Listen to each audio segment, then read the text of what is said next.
Wrestling with siblings, what's up? Yeah. Right. Yeah. Interstate.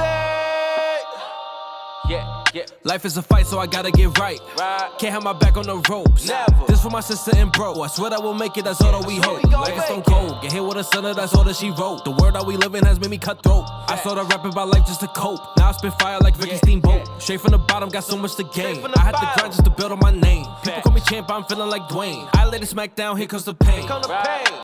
Welcome to a brand new episode of Wrestling with Siblings. I'm your host, Araceli, and this is my co-host, Armando. Hi guys, I'm Armando, and welcome to Wrestling with Siblings. All right. Happy New Year to every single one of you guys. And Happy New Year to the WWE. We are on the first Raw of the year, which tells me it's going to be a really big Raw. Yeah, and as well, Happy New Year to all you guys from Armando and Araceli here from Wrestling with Siblings. Hope you guys enjoyed your New Year's with your family in this holiday season. And, you know, we're back on the grind, and hopefully you guys like our content, and we'll continue to be here throughout the rest of the year. Yes, and you know what this means. New Year means Royal Rumble season. We are about 3 weeks away from the road to WrestleMania. Completely amazing. I am excited. Los Angeles, I don't think, is ready for the WrestleMania that's about to come their way. And also, like, it's a tradition with us. We're going to give you guys our predictions for this year's Royal Rumble, both men's and women's. So stay tuned. Watch all the episodes, because we're not going to tell you on which one. You guys are going to have to watch all of them so you guys can figure out who our picks are for both men and women Royal Rumble matches. So stay tuned for that, guys. 100%. I don't think you guys are ready for these picks, though, but let us know in the comments below who you think is winning the Rumble, and then we'll let you know on one of the episodes that's coming up in the next 3 weeks who our picks are. But let's get started with the Bloodline. They come out and they immediately start invading Monday Night Raw. Now, we know that they're part of the SmackDown brand, but because Roman Reigns is the WWE Universal Champion, they technically are allowed to show up on both brands, and they come out and they're like, you know what, we are taking over this show. Yeah, and they're trying to make a statement to the entire locker room. Like, look, if you want to get to Roman, if you're going to mess with the Bloodline, you're going to mess with all of us. And I mean, I can't blame them. It's a strong stable. Nobody has been able to defeat them. And, you know, the numbers game, they're so good at what they do. So what does that lead to? It leads that for the entire locker room to come out and try to separate the Bloodline. And even then, that still wasn't enough to separate the Bloodline from invading Raw. Yes, and as Armando said, the entire roster comes out, but they come out because Kevin Owens goes out and tries to attack them, and Adam Pearce is like, we're not going to do this tonight. We are definitely not going to do this tonight.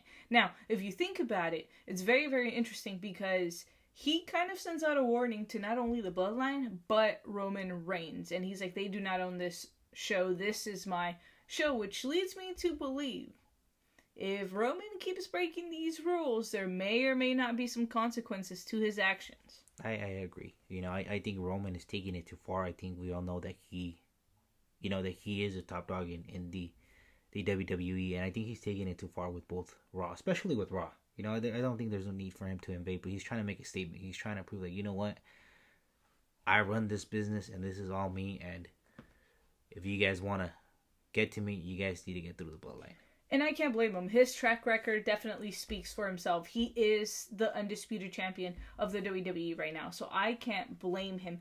But that being said, the entire Raw roster does come out, and it absolutely blows up. This leads to Adam Pearce saying, hey, you guys want a match? Fine. You're all going to be in a match tonight. So that was his consequence for the Bloodline. And I think it's fair, you know, because if they're invading the show, then what better way to do it than to have a match at Raw? So he pretty much put everybody on a match, like you said.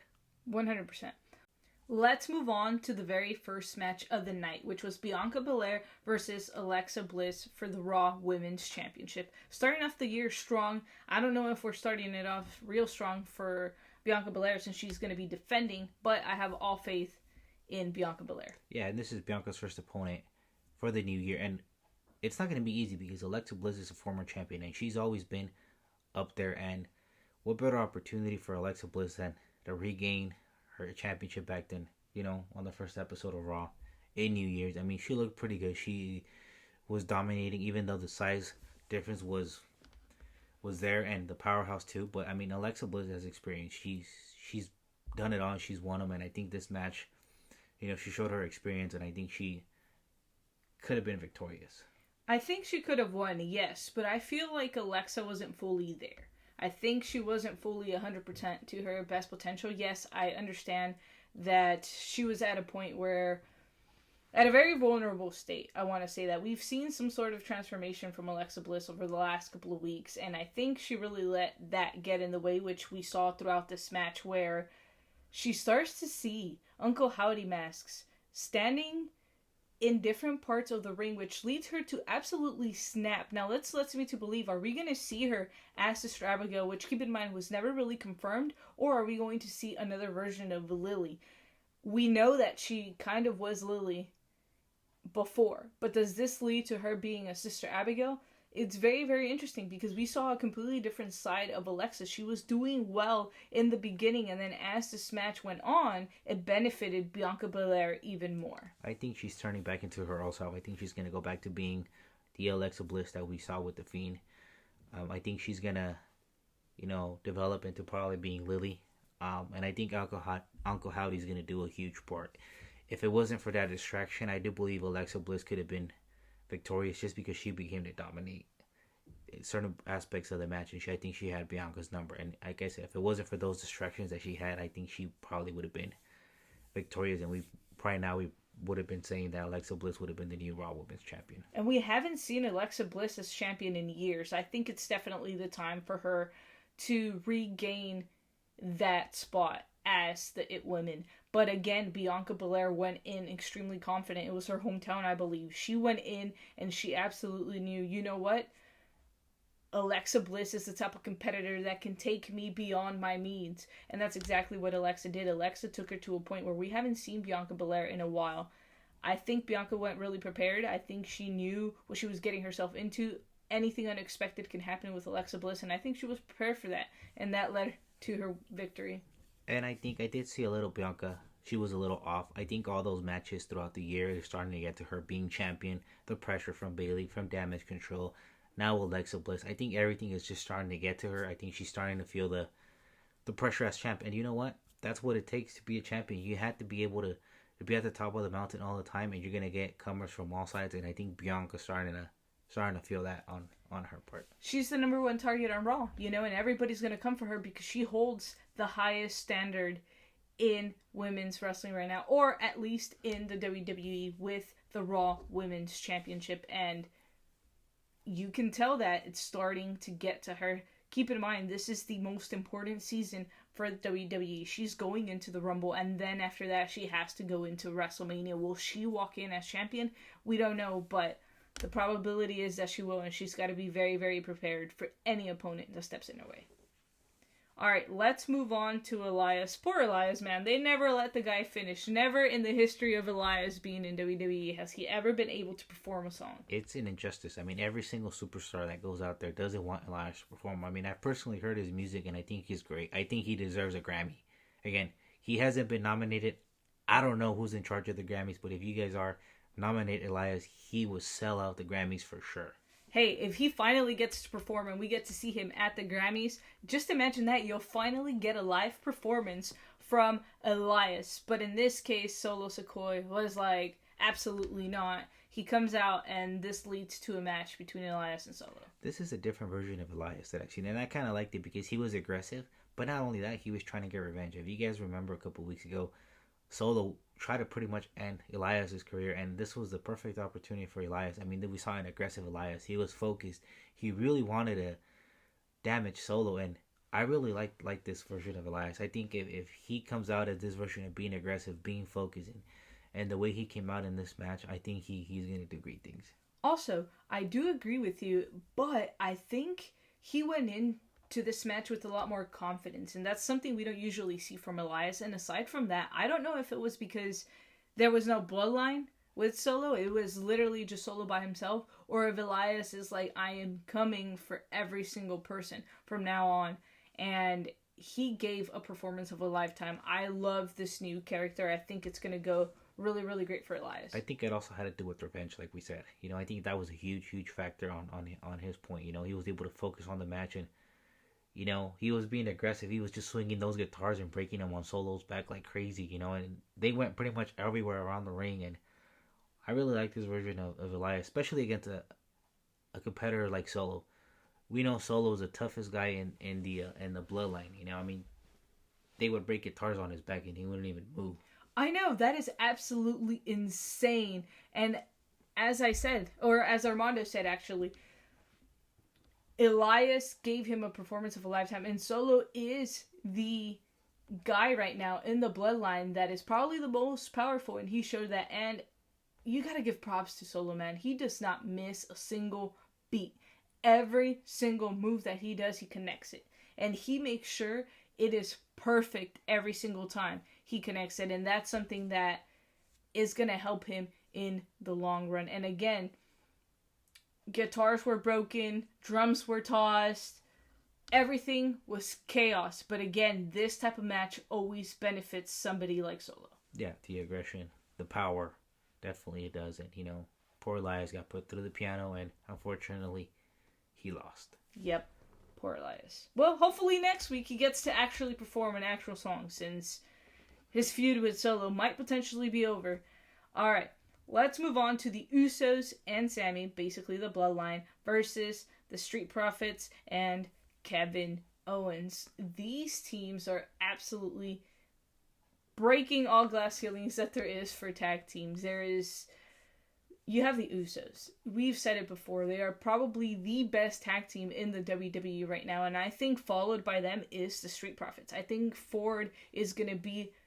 Once the Street Profits break, I think Ford is going to be a really great singles competitor, to be completely honest. The Bloodline doing what they do best in all their matches. They look for the numbers game. They look for the 2-on-1 situations, 3-on-1. They know how to distract the ref. They're all on the same page. And I think that's the difference between this tag team and the rest of them. And we even saw it here today.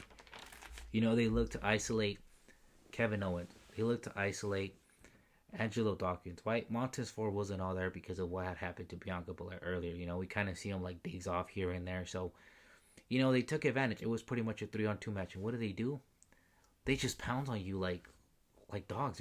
They're just there. And this is a perfect example why the Bloodline is where it's at. You know, they're just too good at what they do. They figured out how to work together, and they figured out how to incorporate Sami Zayn into that. I'm not surprised about the Usos being able to work together. Why? They're brothers. They're twins. They've been doing this since they were little kids. But they added Sami Zayn, and he fits in super, super well with the Bloodline. And I think that's something that you really got to give props to the Usos, because they've adapted him into this. And of course, Ford, you said it. He wasn't fully there because Bianca Belair got completely attacked by Alexa Bliss in the previous match. But you got to give it to Kevin Owens as well. He came out here and he was fired up. He wants to prove that he is better than the Bloodline, and he wants to go after Roman Reigns and that championship. And he firmly believes he can be the man that takes down Roman Reigns. But for that, he's going to need a lot more than just himself. And not only that, he also wants to help out his best friend, Sami Zayn. He knows he's in bad steps. He knows that him being in the Bloodline is not going to benefit. And he knows that at some point the Bloodline is going to betray him, because he knows how Roman is. He knows how the Usos are. Do I agree with them? At some point I do. I think Sami's doing pretty good with the Bloodline. But again, you know, Kevin Owens is just looking out for his best interest. But I will tell you this, though. The Bloodline better be careful, because them invading Raw the way they are, they're starting to create a lot of enemies. And I think that is probably going to end up haunting them at the end. So, Bloodline, be careful. I'm not just saying it because, you know, I think it's what I'm seeing. You're out there every single day, every Monday Night Raw. You're invading Raw. Eventually, you're going to start creating enemies, and that is not going to sit well with the Raw roster. And that's where the numbers game is going to get you guys. Well, not only are they going to have targets on SmackDown, but they are going to have the targets from Raw, and that's going to become an even bigger problem, not only for the tag team champions, but for Roman Reigns himself. Now, keep in mind, Roman sends the Bloodline there, but Adam Pearce is starting to get very, very frustrated with the Bloodline showing up unannounced and just completely destroying his entire roster. He is not happy about it, and I can tell you something right now. He's going to do something about it. I have some ideas. He might end up stripping Roman. He might end up taking the titles from the Usos. You never know to what extreme Adam Pearce will be willing to go. I mean, hell, he fired Bobby Lashley a couple weeks ago. That could be the fate of somebody from the Bloodline if they don't stop attacking Raw. Yeah, and he needs to get control over the situation because it's starting to get out of hand with the Bloodline, and it could only go so far, and Adam Pearce needs to get a handle on this. And I think the moment he does, I think things are going to be better for the Bloodline. Yes. Don't create yourself enemies, man. Listen to this guy right here. If you create more enemies, you're gonna be more prone to losing those titles. Alright, let's move on to Chad Gable versus Dexter Lumis. Pretty good match. I think strategically, Chad Gable went in and he immediately started to target the arm of Dexter Lumis. Why? He's creating himself an opportunity. He knows that if he can take the arm out, it's going to get him one step closer to getting victory. Yeah, and also Chad Gable relied on his athleticism and his ability to move quickly throughout the ring. And he's like, you know what? I'm going to capitalize. I'm going to quicken the pace. But Dexter Lumis was just too much. He's well focused on what he's doing. And, you know, he's such a unique athlete, such a unique person that you don't know what he's going to come up with. And I think that's the advantage that he going into these matches, because no matter how much you study him, you don't know what he's going to come up with. Yep, and I think that's where he came out short, especially because he had Otis at ringside, and that still didn't help Chad Gable get a win over Dexter Lumis. I think Dexter's experience, his style, he outsmarted somebody like Chad Gable, and you can tell that Gable was in a spot where he was like, I cannot believe I just lost to Dexter. But it's going to be interesting to see where Dexter Lumis goes next. And not only that, Dexter uses a lot of head games, you know, so that plays a huge factor in all his matches. 100%. Alright, let's move on to Damage Control. Basically, Bayley comes out and she's ready to celebrate the new year. They are in a good mood, especially because they debuted in Nashville at SummerSlam last year, and they basically come out and she's like, I beat Becky Lynch fair and square. And this is when Becky comes out and she's like, no, I want to face you tonight. And she's like, absolutely not, I already beat you fair and square. Now if you ask me, I mean, she did get a win over her, so you know, she refused to do that. So she told her, you know what, why don't you just face my girls? You're so interested in what they're doing, why don't you go against Io and Dakota? And that is exactly what Becky said. She was like, you know what, I am. It's going to be a handicap match because I don't have a partner. I don't have a phone. There's nobody I can call. But let's go for a handicap match. Hey, props to Becky. Her proving why she is the man and why she is where she's at. She's going to take on the Raw Women's Tag Team Champions. Hey, all by herself. I don't blame her. You know, if I didn't have anybody and I didn't have backup, then I probably would have done the same thing. You know, it's hard because it's going to get to that point during the match where you're going to get tired. You're going to get exhausted. You need a breather. And, you know, no matter who you are, when there's a numbers game, it's always going to be impossible. She walked in with a disadvantage, but at least we knew she was prepared. She knew she got herself into that match. She walked in with an extreme disadvantage. It wasn't a 2-on-1. It was a 3-on-1 because they had Bayley at ringside. And at this point, Becky Lynch is literally holding her own. She was strategic with what she did. She went after one, made sure they were on the ground, went after the other one, and kept going back and forth between the two. And then eventually it got to the point, like, as you said, she needed a breather. She needed that help. She needed support. And out of nowhere, we just see Mia Yim come out and just literally insert herself into this match. She came to the aid of Becky Lynch. Not necessarily that she needed it, but she was there for Becky Lynch to help her out against Damage Control. Yeah, and it was very interesting that she came out to help out the man Becky Lynch. I mean, I don't blame her. I think she wants some sort of alliance with her, you know, and who knows? They might be tag teams and they might be able to dethrone Damage Control. Who knows? We've seen a lot of unique tag teams in the WWE, and I think if Becky and Mia Yim, Mia Chen, if they get together and they're on the same page, I think they could possibly dethrone this tag team. Who knows? I mean, we'll see. I like what I saw.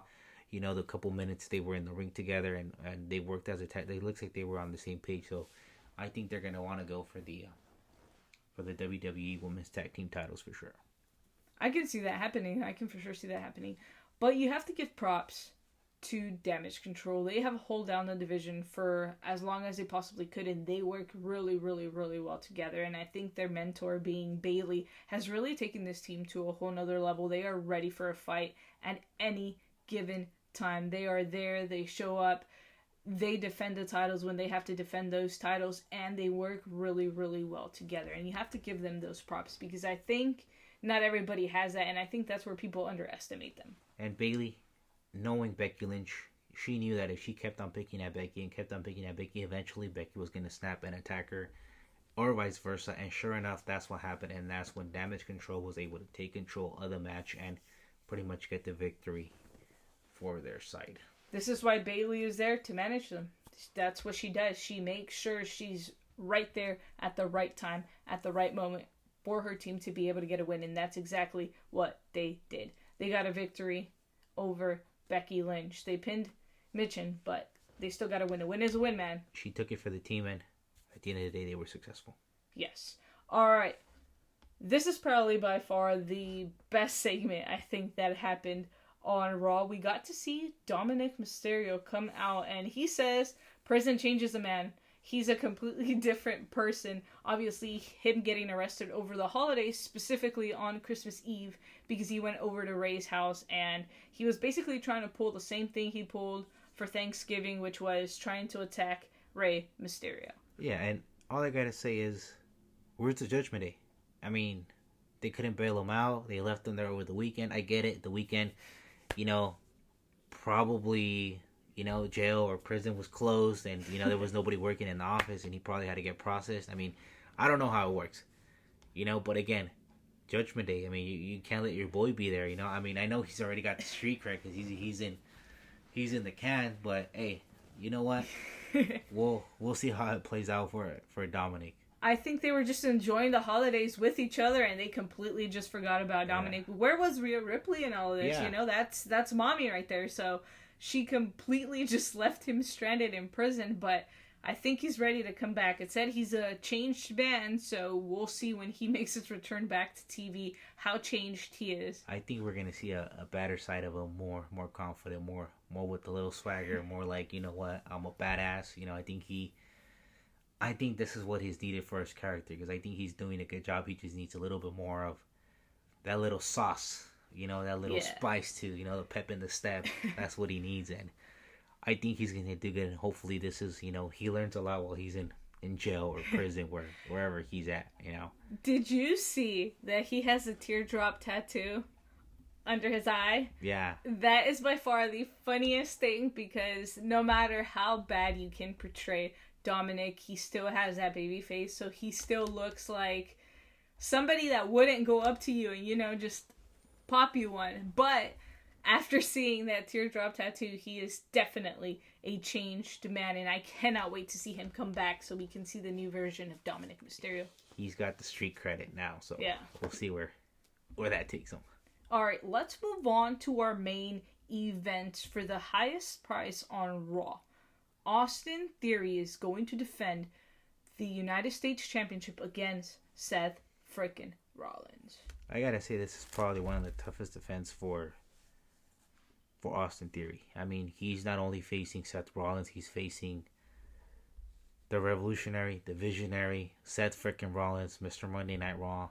You name it, Seth has done it all. And I think for Austin Theory to make a name for himself, and if he's able to dominate and get through Seth Rollins, this is, I think, the match that he needs that's going to probably put him in the map. I've said it before, you can go back and check. This guy is the future now. He doesn't like to be called the future, so I will say he is the now. He absolutely dominated that match with Seth Rollins, and I think this is Austin Theory's best match yet.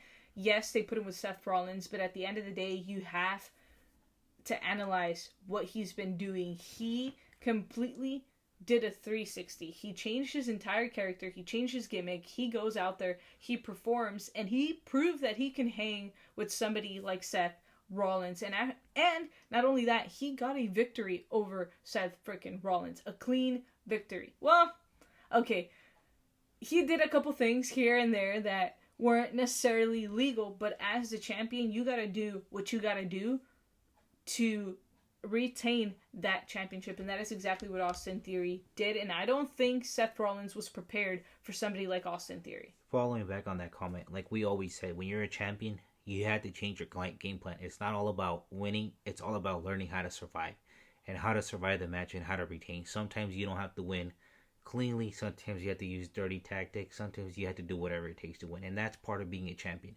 You being able to survive the match and being able to retain. It doesn't matter how you do it. And another thing too, this past year, Austin Theory grew up so much. He learned from his mistakes. And I think that this first, I gotta say his rookie year, if you want to call it that year, he learned so much. And I think he's taken everything that he has learned and he put it all into what he is right now. He doesn't come out with the cell phone anymore. He's more serious. He's more aggressive. He's more focused. And he has a goal, what he wants to do. Yes, and I think he has a clear vision of where he wants to go.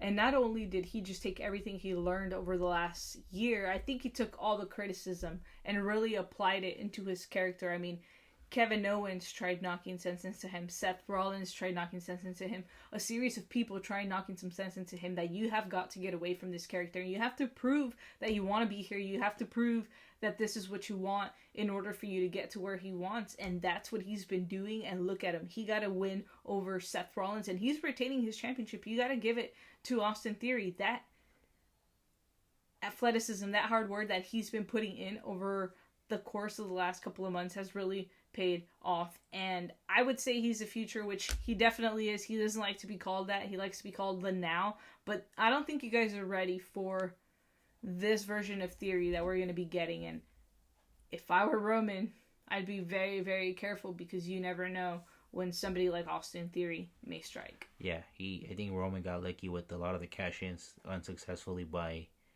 Austin Theory. But again, that's part of the matureness. I think he rushed it. I think he didn't look for the perfect timing. I think the Bloodline had a lot to do with it. But if the Bloodline wouldn't have been there, I think Austin Theory for sure would have cashed in and would have walked champion at any of his opportunities where he had the briefcase. And he's taken every single opportunity he's gotten. He's ran with it. And it's going to be very, very interesting to see where Austin Theory goes from here.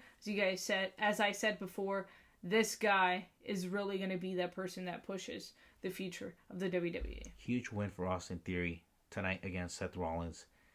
We'll see where this win takes him. And we'll see if he continues up with Seth Rollins or who's next for the challenge. I mean, I really don't see anybody taking down Austin Theory for quite some time. I think he's going to do great things. And, I don't see, like I said, I don't see anybody in the roster really stepping up and dethroning him from the U.S. Championship. 100% agree with you on that one. Once again, you guys, Happy New Year, Happy Holidays from Wrestling with Siblings. Remember to like, comment, share, and subscribe, and stick with us through this year because I guarantee you it's going to be a fantastic year. And for those of you that do not know what WWS stands for, Armando, what does WWS stand for? Wrestling with Siblings. Thank you guys so much and see you guys next time.